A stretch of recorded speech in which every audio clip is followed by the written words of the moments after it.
Today I'm going to teach you guys how to make honey whole wheat bread. This recipe contains slightly more whole wheat flour than a typical light whole wheat bread. Honey is added for sweetness, and the combination of milk and water give this bread a delicate tenderness. With bread machine making, the most important step is accurately measuring and weighing out your ingredients. This is necessary to make sure that the bread rises, bakes, and tastes correctly. Inaccurate measurements can cause your bread to rise too quickly or fall too quickly. It's important to put the ingredients into the bread maker according to the order the recipe says. Liquids and fats are poured in first, followed by your dry ingredients, and finished off with yeast. It's very important to spoon or scoop your dry ingredients loosely into your measuring device. Do not pack them. For this 2-pound loaf of whole wheat bread, this is what you'll need. In the first layer, you need half a cup of water.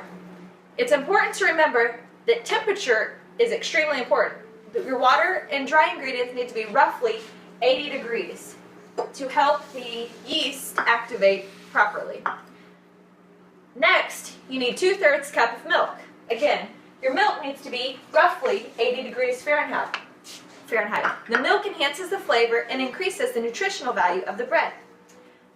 As I mentioned earlier, we're going to add 1/3 cup of honey. The honey adds a delicate sweetness to the wheat bread.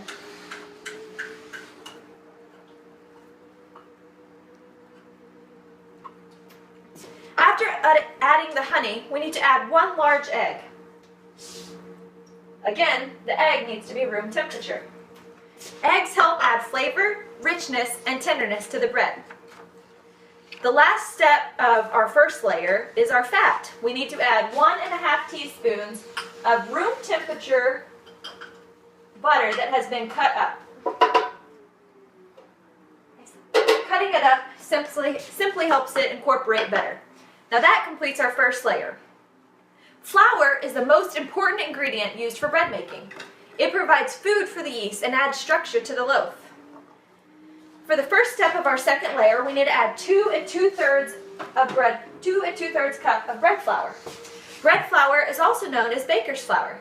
It's high in protein and is a white wheat flour. Next, we need to add 1 1/3 cups of whole wheat flour.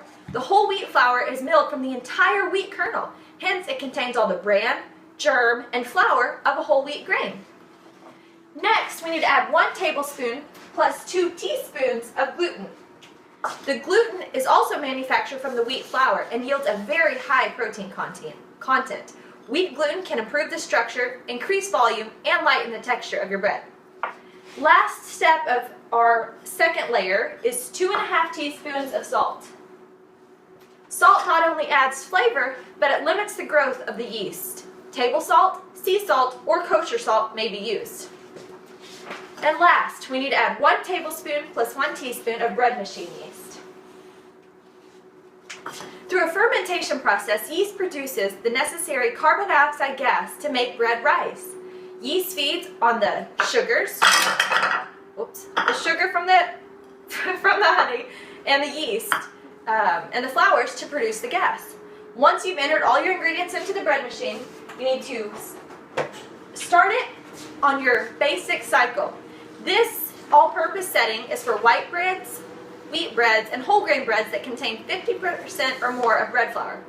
Your machine, what to expect. Your machine will first preheat, and that will help the yeast perform optimally. Then it will go through its first kneading cycle. This will distribute the yeast and moisten the gluten in the flour. The dough will then go through a second kneading cycle that will thoroughly mix all the ingredients and moisten the gluten strands to a stringy elasticity. This is when a ball will begin to form. Next, you will go through a resting period. The first rising phase will begin after all the ingredients are mixed well.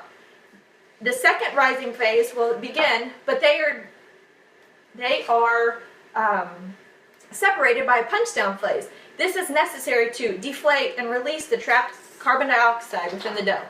After the third rise, the bread is ready to bake. The dough will have taken shape and formed to the pan.